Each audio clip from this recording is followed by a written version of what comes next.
More than 3,200 students from across the country participated in the 20-year anniversary of C-SPAN's Student Can documentary competition. This year, we asked students, in the next 20 years, what is the most important change you'd like to see in America? Or, over the past 20 years, what's been the most important change in America? All this month, we're featuring our top 21 winning entries. This year's second prize High School East winner is a 9th grader from Meridian High School in Falls Church, Virginia, where C-SPAN is available through Cox Communications. Their winning documentary, which talks about the impact and future of cloud computing, is called Head in the Clouds. Welcome to Northern Virginia. This is where I live. In the past few years, massive unmarked buildings like this have been popping up all over this region. So what is this building? This building is a data center. And what's the connection between this and this and this? The answer is cloud computing.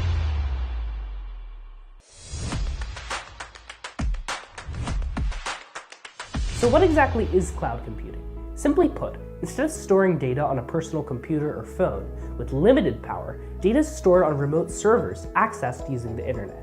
This is remote memory that you can access from anywhere in the world or from any device. The advent of high-speed networks, really fast computing networks, means you don't know where your data is because it might only take a second to get it, even if it's in Ireland or California. So the cloud is just distributed storage. This allows a small phone like this one to tap into a vast network of data. This invisible power is the source of almost every other visible change in recent history, making cloud computing the single most important advancement of the last 20 years. The seedling of this idea started during the 60s, when the military and MIT joined forces to figure out how 2 or more people could simultaneously use one computer. At the time of its conception, it wasn't quite clear what the applications of this technology could be, but everything changed in the last 20 years, with all the major tech giants leaping into the fray. These companies were capitalizing on the promises of cloud computing: unlimited, cheap, low-maintenance data capable of supporting exponential growth.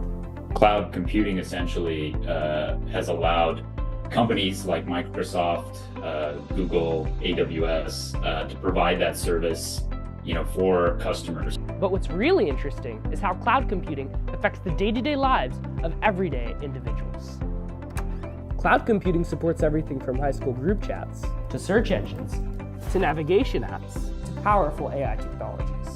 Furthermore, it's even behind public platforms of communication, and in some cases, ad hoc governments. On that note, let's take a look at some of the risks of relying on cloud computing. Where we live, right, you can see all the data centers. If that was just a company's on-site prem, you'd have to get into the premises and physically probably access it. You'll hear in the cyber world honeypots. Someone gets into a cloud, potentially it could get access to many people's data. In South Korea, a hacker was able to breach a network and able to steal the personal information of 70% of the adult population of Korea.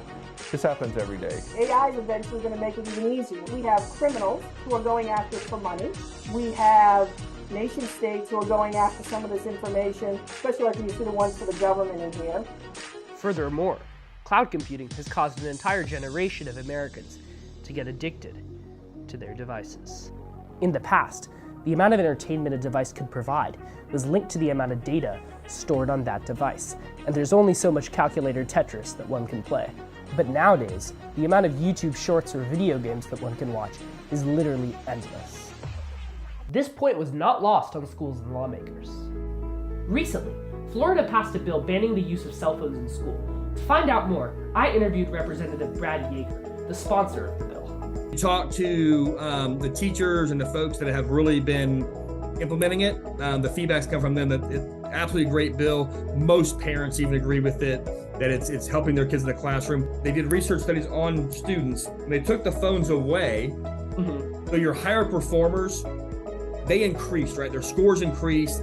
Those lower performers in the classroom, they actually increased twice as much as the high performers. This point is important because the addiction that cloud computing enables disproportionately affects minority students. Let's take a further look at what's being done at regulatory, legal, and corporate levels to keep us and our data safe.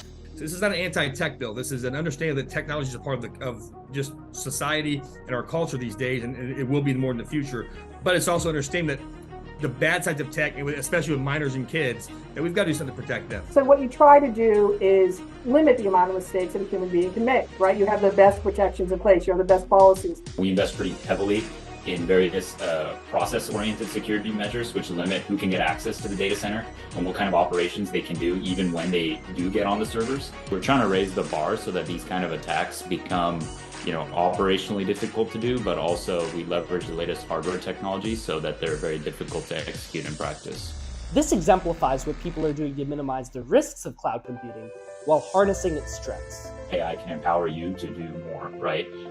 As a co-pilot, like as a helper. And we want those to be accessible to everybody, like regardless of where you are in the world or what demographic you're in, or, if it's a developing country or a first world country, all of them should have access to this technology.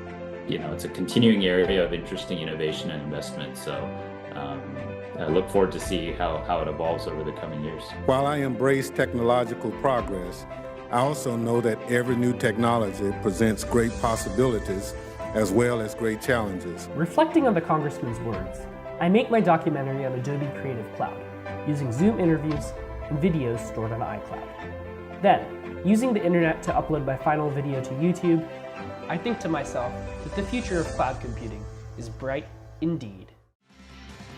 To watch this and all winning entries, visit our website at studentcam.org.